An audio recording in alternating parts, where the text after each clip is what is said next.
Welcome to the deep dive. Today we're jumping right into, well, one of those really big questions about achievement. Yeah, it's fundamental, isn't it? Absolutely.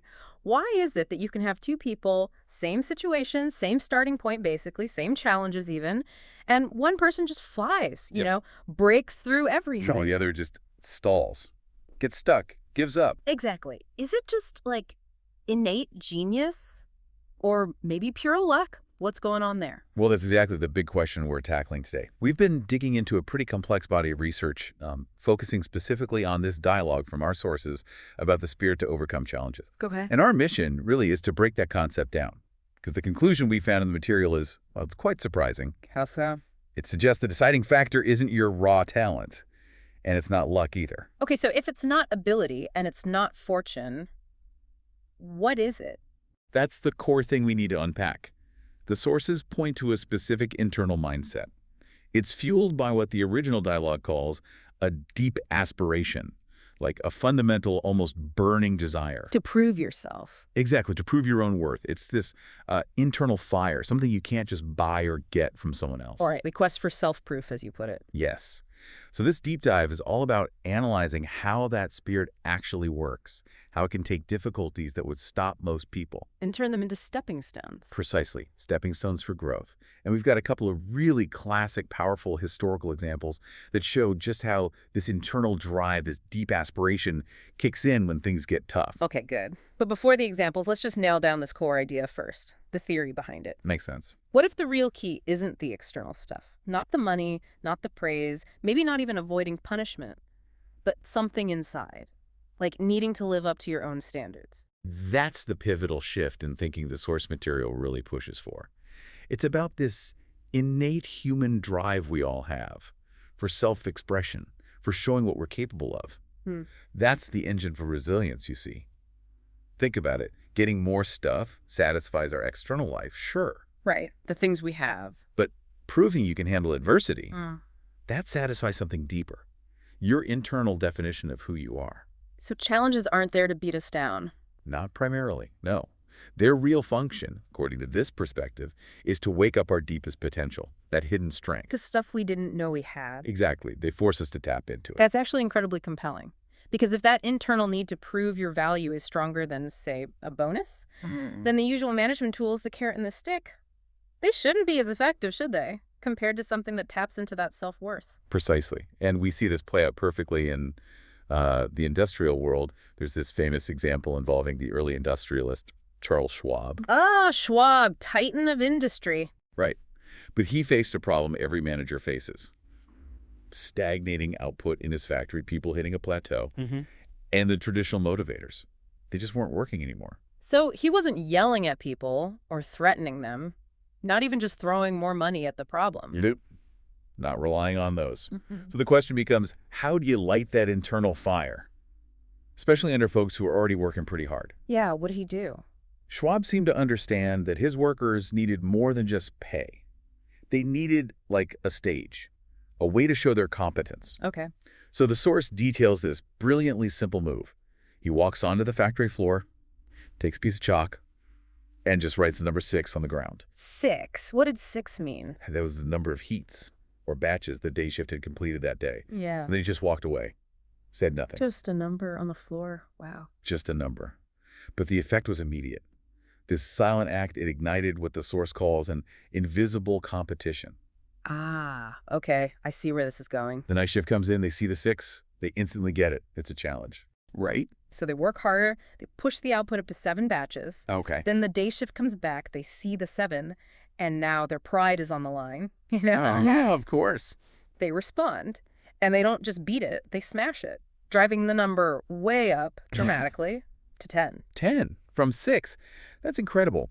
But, okay, here's where I need to push back a bit. Let's analyze this. Please, yeah. Isn't that just, well, a clever kind of manipulation? If the workers aren't getting paid more for those extra 4 batches, how does the source say this is tapping into some noble aspiration? Isn't it just finding a cheaper way to exploit our competitive side? That's a really important question, a critical one. And the source does address it. It draws a distinction between, let's say, transactional satisfaction and intrinsic fulfillment. Okay, explain that. Schwab wasn't just tricking them into doing more work for the same pay. He was giving them a platform, a chance to demonstrate their capacity, their skill. The pride they felt, the feeling of competence from beating the other shift, from proving they were better, faster, more capable, that was the reward.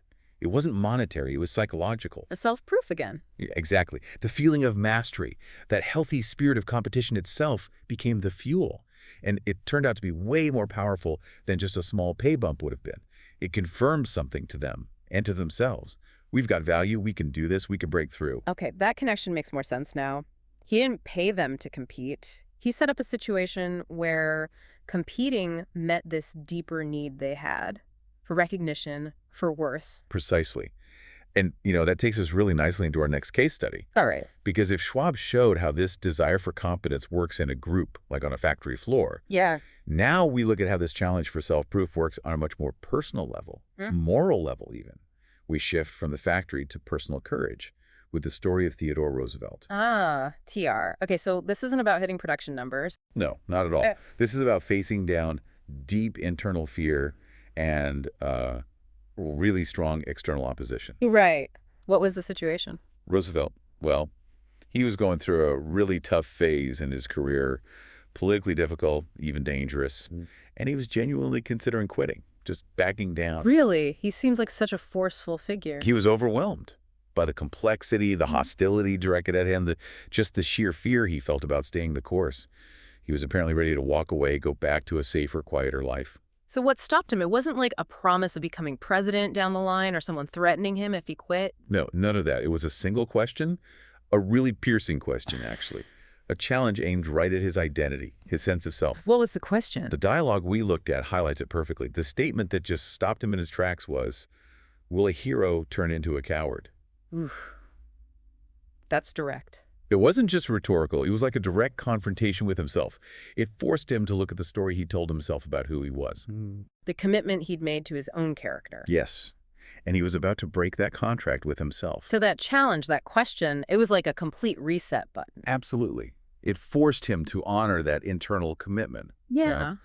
Regardless of how hard or scary things looked from the outside. And we know the rest, of course. He didn't quit. He pushed through, eventually became president. It really shows how these challenges can be like essential wake-up calls. They force us to align who we are with who we say we are or want to be. And it connects right back to Schwab, doesn't it? It proves that the really powerful drivers are internal. Doesn't matter if the arena is a factory floor trying to prove competence. Or the political battlefield trying to prove moral courage. Right. The challenge is what forces the breakthrough. Okay, this is fascinating stuff. Let's bring in some psychological context now to kind of anchor these stories. If we're agreeing it's not just about money or fear, what does the research actually say is the true source of this kind of drive? Well, that's where the work of the behavioral scientist Frederick Herzberg comes in. Yeah. It gives us a really solid modern framework for understanding this. Herzberg. Okay. Yeah, his findings basically confirm what these stories suggest. People aren't primarily driven to their peak performance just by material benefits alone. Right, and his research makes a really important distinction, doesn't it? Our sources mention his two-factor theory, dividing job factors into two buckets. Exactly right. So on one side, you have what he called hygiene factors. Hygiene factors, like what? Things like your salary, your working conditions, job security, benefits, the extrinsic stuff. Okay. The basics you expect. Right, and they're necessary because if your pay sucks or the office is terrible, people get really dissatisfied. They complain, they look for other jobs, their morale tanks. Makes sense. But here's the crucial point. Even when those hygiene factors are great, the pay is amazing, the office is beautiful. Herzberg found they don't by themselves drive maximum motivation. They don't create that deep proactive effort. So they just stop people from being unhappy. They don't actually make them strive. Exactly. They primarily prevent dissatisfaction. They don't actively create satisfaction or motivation. Okay, so if great pay and conditions just keep you from quitting, what does create that deep drive, that desire to break through limits, like with Schwab's workers or Roosevelt? That's where Herzberg's second category comes in. the motivators. Motivator. Okay. According to Herzberg's work, cited in our sources, the deepest kind of human motivation, the type that fuels those breakthroughs we talked about, comes from intrinsic factors. Intrinsic meaning. Things like finding meaning in the work itself, a sense of achievement, getting recognition for that achievement, having responsibility, and, critically, opportunities for personal development and growth. Ah, okay. Those tap into that need for self-proof we discussed. Precisely. That's the crucial connection. Think about it. The worker competing in Schwab's factory, they're achieving something tangible and getting recognition for it, even if it's just beating the other shift's number. Right. Roosevelt, facing down that opposition, he's responding to the challenge of self-development, of demonstrating his character, taking responsibility. They're driven by Herzberg's motivators, not just the hygiene factors like salary or avoiding trouble. Exactly. When people get that space, the space to use their capabilities, to prove themselves, to grow that strong aspiration, that healthy competitive spirit, it becomes this incredibly powerful, self-sustaining energy source. So you're not just working for the paycheck anymore. No. You're working for your own sense of mastery, for your own internal growth. Yeah. That's the real essence of this spirit of breakthrough. Wow. This completely reframes how we should think about difficulty. In our own jobs, our own lives. It really does. I think the main lesson, when you synthesize these sources, is that challenges, they aren't the enemy. They should actually be seen as a kind of gift. A gift. That sounds counterintuitive. Challenges usually feel like the opposite of a gift. Well, not a gift like a birthday present, obviously. Not easy or necessarily pleasant. But a gift in the sense that they are necessary. They provide something essential. Okay.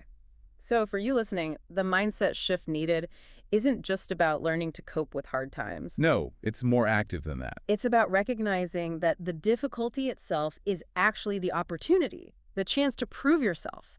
It's the launch pad, the stepping stone you need for real, lasting growth. Beautifully put. If that internal aspiration is strong enough, you don't see the obstacle as just a block. You see it as like the friction needed for a rocket to take off. Without the resistance, there's no movement forward. That's the ultimate application, really. The person who truly understands this doesn't try to dodge every difficulty. They understand that difficulty is the very thing required to show their own strength, to activate that deep aspiration inside. Like pressure forming a diamond. Exactly. No pressure, no diamond. Okay, let's tie this all together then, for everyone listening. What our deep dive today really shows is that success. It isn't just about the lucky hand you were dealt or the natural talents you're born with. No, it's defined much more by the spirit you bring to the game, how you engage with difficulty, how you overcome it. It's that willingness to stand up when things get tough and say, okay, I can prove my value here, whatever the odds look like. Right. And maybe we can leave you with this definition of courage from the source material. Something to think about next time you're facing a hurdle, big project, unexpected setback, personal fear. What is it? The courageous person is not the one who does not know fear. Because we all feel fear. Of course. Yeah. But the one who knows how to step through fear. Stepping through it, not avoiding it. That's powerful. It is. So remember that every challenge you encounter is really an invitation to engage that spirit of breakthrough we talked about, to push past your own perceived limits and achieve that self-proof. And when you do that, when you overcome yourself and meet that challenge, you don't just grow yourself, you actually become a source of inspiration for the people around you. For society. Well said. Thank you for joining us on The Deep Dive. Now go find that opportunity. Go prove your worth.